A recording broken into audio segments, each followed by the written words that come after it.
Hi friends, आप सब कैसे हैं। मुझे उम्मीद है कि आप लोग बहुत अच्छे होंगे और अच्छे से पढ़ाई कर रहे होंगे। आज जो हम पढ़ेंगे किसको पढ़ेंगे, सुमित्रा नंदन पंत को पढ़ेंगे।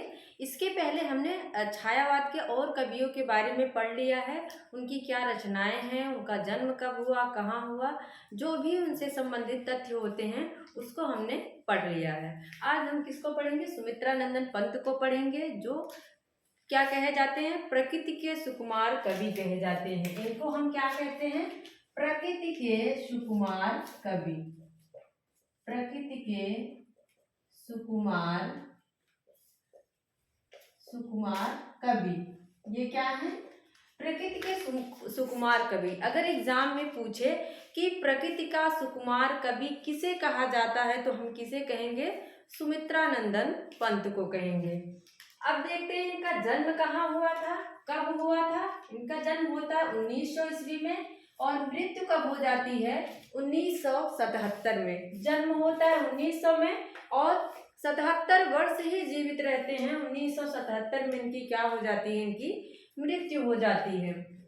जन्म कहाँ हुआ था, इनका जन्म होता है कौशानी अल्मोड़ा जिले में। जन्म कहाँ हुआ, कौशानी अल्मोड़ा जिले में। कहाँ पे है ये, उत्तराखंड। कहाँ है ये, उत्तराखंड में। ये उत्तराखंड के निवासी थे और इनका जन्म वहीं पे होता है। लेकिन इनकी मृत्यु कहाँ होती है, इनकी मृत्यु होती है इलाहाबाद में। मृत्यु इलाहाबाद में होती है। इनकी ज्यादातर जो शिक्षा दीक्षा होती है वो इलाहाबाद में होती है और वहीं पे इनकी मृत्यु भी हो जाती है। मोस्ट इम्पॉर्टेंट, प्रथम कविता कौन सी है। अगर पूछे एग्जाम में सुमित्रा नंदन पंत की प्रथम कविता कौन थी तो था गिरजे का घंटा, जो 1916 ईस्वी में लिखी गई थी। कौन सा था, गिरजे का घंटा, 1916 ईस्वी, याद रखना। इसके बाद इनका बाल्य नाम क्या था, इनका बाल्य नाम था गुसाई दत्त। बाल्य नाम क्या था, गुसाई दत्त। जब ये पैदा होते हैं तो कुछ दिनों के बाद ही इनकी माता का क्या हो जाता है, देहांत हो जाता है और इनका पालन पोषण इनकी दादी करती हैं। वही इनका नाम क्या रखती हैं, गुसाई दत्त। और कुछ दिनों के बाद ये किसके चरित्र से प्रभावित होते हैं, लक्ष्मण के चरित्र से प्रभावित होकर अपना नाम क्या रखते हैं, सुमित्रा नंदन पंत। और इनका जो दर्शन था कौन सा था, अरविंद दर्शन। ये किसके दर्शन से प्रभावित थे, अरविंद दर्शन से। मोस्ट इंपॉर्टेंट में पूछा गया है किस दर्शन से प्रभावित थे, अरविंद दर्शन से। और छायावाद में शैव दर्शन से कौन प्रभावित था, शैव दर्शन से कौन प्रभावित था, तो प्रसाद। शैव दर्शन से प्रसाद प्रभावित थे। और बौद्ध दर्शन से कौन प्रभावित था, अगर पूछे बौद्ध दर्शन, याद रखना, बौद्ध दर्शन, तो महादेवी बौद्ध दर्शन से प्रभावित थी। और इनकी फोटो देखते होंगे हम तो इनका बाल कैसे है, घुघराले रहते हैं। ये किससे प्रभावित थे, अपना जो बाल रखे थे जो नेपोलियन था उससे प्रभावित होकर अपना बाल ये घुघराले रखे थे। इसके बाद देखते हैं इनकी जो रचनाएं हैं। रचनाएं इनकी कई भागों में बांटी जाती हैं। इनकी जो रचनाएं थी उसकी विशेषताओं के आधार पर उन रचनाओं को कई भागों में बांटा जाता है। पहली क्या है, छायावादी रचनाएं। पहले हम देखेंगे छायावादी रचनाएं। छायावादी रचनाओं में पहला कौन सा, उपन्यास है। इसके बाद ग्रंथि है। इसका हम सन भी देखते जाएंगे क्योंकि एग्जाम में जैसे नेट हो गया और टीजीटी एग्जाम, अभी सब पैटर्न जो है टफ होता चला जा रहा है, तो हम क्या करेंगे, उसका सन भी देखते जाएंगे। उच्छ्वास है 20 की, ग्रंथि भी 20 की है, मतलब 1920। इसके बाद है वीणा, पल्लव, गुंजन। अब इसको हम याद कैसे रखेंगे, क्योंकि बहुत दिक्कत होती है कि याद कैसे करें। बहुत सारी रचनाएं हैं हिंदी में, जैसा कि हिंदी पढ़ने वालों के लिए सबसे बड़ी समस्या है कि रचनाओं को याद कैसे किया जाए। तो उच्छ्वास, हम सांस कहाँ लेते हैं, जहाँ पर ग्रंथि होती है, जहाँ पर पेड़ वगैरह रहते हैं, उनकी ग्रंथियां निकली हैं, वहां पे सांस लेते हैं ग्रंथि। और ग्रंथियां कैसी हैं? वीड़ा की तरह हैं, वीड़ा की तरह हैं। और वहीं पे वीड़ा में से क्या निकलता है? पल्लव। वीड़ा में से ही क्या निकलता है? पल्लव भी निकलता है। और फिर वहीं पे भौरे भी गुंजरित होते हैं, वहीं पे भौरे भी गुंजरित होते हैं। पल्लव का समय पूछा जाता है, याद रख लो 28 में है। और गुंजन का समय क्या है? 32 में है। उच्छ्वास, अगर पूछे एग्जाम में कि पंत की छायावादी प्रथम रचना कौन सी है, प्रथम छायावादी रचना कौन सी है, तो उच्छ्वास है। प्रथम छायावादी रचना कौन सी है? उच्छ्वास है। और अंतिम छायावादी रचना कौन सी है? गुंजन है।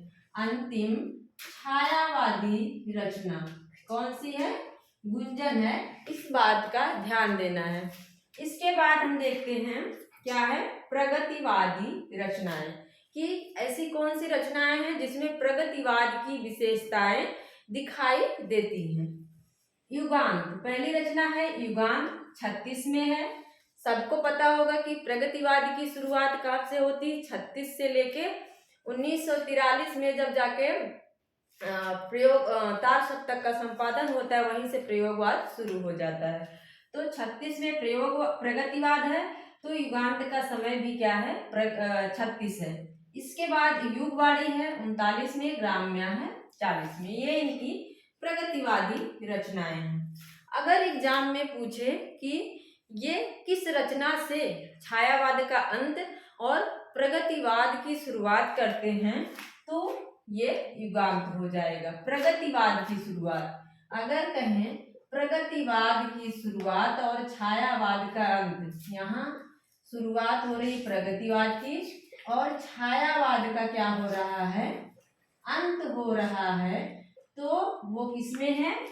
युगांत में है। और एक चीज ध्यान रखना है कि युगवाणी हम देख रहे हैं कि 36 से प्रगतिवाद शुरू हो रहा है युगांत रचना से, लेकिन जो बच्चन सिंह हैं, एक आलोचक हैं जो बच्चन सिंह, वो क्या कहते हैं कि प्रगतिवाद की शुरुआत पंत के युगवाणी से होती है।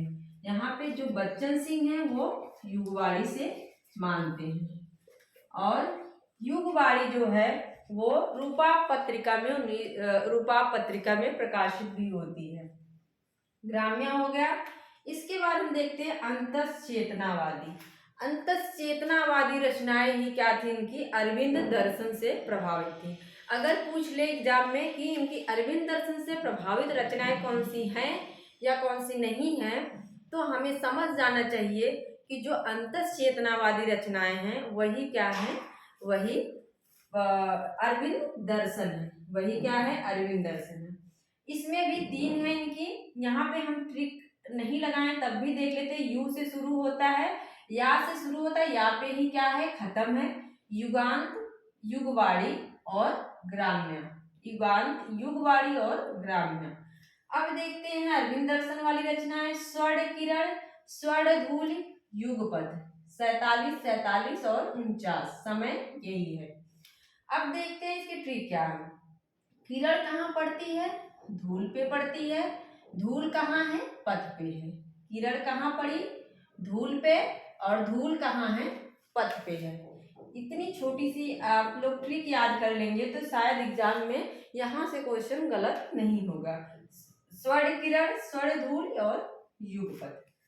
इसके बाद है नव मानवतावादी। इनकी नव मानवतावादी जो रचनाएं थी वो कौन कौन सी हैं? पहली है उत्तरा 49 में, कला और बूढ़ा चाँद 59 में, और फिर है अतिमा 55 में, लोकायतन 64 में, चिदम्बरा। इसके बाद इनकी एक सत्यकाम भी लास्ट में आती है। इसके बाद कौन सी है? सत्यकाम है। उत्तरा, अब इसको कैसे ट्रिक से याद करेंगे? उत्तरा, उत्तर में क्या होते हैं हम? जो हमारी उत्तरावस्था है, जो उम्र की उत्तरावस्था होती है, वहां पे क्या हो जाते हैं? बूढ़े हो जाते हैं ना। तो वहीं से हम ट्रिक कर लेंगे। उत्तर में क्या हो जाते हैं? बूढ़े हो जाते हैं। उत्तरा हो गई, उत्तरा के बाद ही कला और बूढ़ा चाँद आएगी। बूढ़ा कौन होती है? माँ होती है। तो अतिमा हो गया। फिर क्या होता है, हम लोक में मिल जाते हैं, लोकायतन, फिर चिदम्बरा हो जाते हैं। सबसे पहले क्या बताया हमने, क्या बताया, उत्तरा, उत्तर में क्या होते, बूढ़े हो जाते हैं, तो कला और बूढ़ा चाँद। इसके बाद बूढ़ा कौन है, माँ, अतिमा, लोकायतन, फिर चिदम्बरा। याद रखना, अगर अणिमा पूछे, अणिमा पूछे तो अणिमा किसकी है, निराला की। और अतिमा अगर पूछ ले तो हम किसकी बताएंगे, पंत की बताएंगे। अब यहाँ अतिमा में ता है और अणिमा में ता नहीं है, तो हम लोग जान लेंगे कि पंत में भी ता है और अतिमा में भी ता है, तो अतिमा रचना किसकी है, वो पंत की है, ना कि अणिमा। अणिमा किसकी है, वो निराला की हो जाएगी। यहाँ पे देखते हैं कि कला और बूढ़ा चाँद पे क्या होता है, इसमें सन 60 में साहित्य अकादमी पुरस्कार मिलता है इनको। साहित्य अकादमी पुरस्कार सन 60 में मिलता है। लोकायतन पे कौन सा पुरस्कार मिलता है इनको, लोकायतन पे मिलता है सोवियत लैंड पुरस्कार। लोकायतन पे सोवियत लैंड पुरस्कार मिलता है। चिदम्बरा पे पहला ज्ञानपीठ पुरस्कार हिंदी में अगर देखा जाए तो मिलता है 68 में। चिदम्बरा पे ज्ञानपीठ पुरस्कार इन्हीं को मिलता है, पंत जी को, चिदम्बरा पे। और इनको क्या मिलता है, एक पद्म भूषण भी मिला है इनको। कौन सा पुरस्कार, पद्म भूषण भी मिला है, पद्म भूषण पुरस्कार। इसको भी याद रखना है। अगर एग्जाम में एग्जामिनर को टफ करना होगा तो पूछ लेगा कि कौन सा पुरस्कार इसमें सुमित्रा नंदन पंत को नहीं मिला है, तो यहाँ से सोवियत लैंड दे देगा, ज्ञानपीठ दे देगा, पद्म भूषण देगा और एक भारत भारती दे देगा, या फिर कोई और दे देगा व्यास सम्मान, तो वही नहीं होगा। बाकी इनको 3-4 पुरस्कार मिल चुके हैं। और यहाँ पे देखते हैं पल्लव, मोस्ट इम्पॉर्टेंट, पल्लव पूछा जाता है। पल्लव को क्या कहा जाता है, छायावाद का घोषणा पत्र, छायावाद का घोषणा पत्र, छायावाद का घोषणा पत्र। याद रखना है, छायावाद का घोषणा पत्र अगर पूछे तो हम पल्लव बताएंगे, लेकिन छाया अगर पूछे कि छायावाद की प्रयोगशाला किसे कहा जाता है, अगर पूछ ले प्रयोगशाला पूछ रहा है, तो हम प्रयोगशाला, प्रयोग कहाँ पे करेंगे, झरना के पास करेंगे। और हम जो पत्र लिखेंगे किस पे लिखते हैं, पल्लव पे। पहले होता था ना, कागज नहीं होता था, तो हम देखते थे, अभी भी मूवी आती है तो उसमें क्या करते हैं, पल्लव पे या कोई और चीज रहती है उस पे लिखा जाता था। तो वही याद कर लेंगे कि पल्लव पे पत्र लिखा जाता है। घोषणा पत्र पूछता है तो हम पल्लव बताएंगे, अगर प्रयोगशाला पूछता है तो हम झरना बताएंगे। इनकी कुछ कविताएं भी हैं छोटी छोटी, जो एग्जाम में पूछा गया है, हम उसको भी याद कर लेंगे। ताज है, ताज पूछी गई है। ज्योत्सना, ये वर्तनी की दृष्टि से भी पूछा जाता है कि ज्योत्सना को कैसे लिखेंगे, तो आप लोग देख लीजिए ज्योत्सना ऐसे लिखा जाता है। ज्योत्सना भी रचना है, सत्यकाम हमने बता ही दिया। चमारों का नाच, चमारों का नाच पूछा गया है, किसकी कविता है, तो पंत जी की है। और रजत शिखर, एक शिल्पी भी पूछा जाता है, एक इनकी कौन सी रचना, शिल्पी रजत शिखर, ये सारी रचनाएं पूछी जाती हैं, इसलिए हम इसको ध्यान में रखेंगे। मुझे लगता है पंत से यही इतने सारे फैक्ट से ही पूछ लिया जाता है। पंत से अगर एग्जाम में क्वेश्चन बनाएगा तो यहीं से बना लेगा। अगर आप लोगों को यहाँ से याद करना है, यहाँ से जो भी मैंने फैक्ट बताया उसको याद रखना है, तो इसको बार बार देखें, क्योंकि अगर हम नए हैं तो एक बार कोई चीज़ देखते हैं तो वो क्या होता है, भूल जाता है। इसलिए हम बार बार देखेंगे तो हमें याद रहेगा। और ध्यान रखना, जो भी पढ़ाई कर रहा है उसको कंटिन्यू अपना पढ़ते रहे, ये नहीं कि कुछ दिन पढ़े इसके बाद छोड़ दे।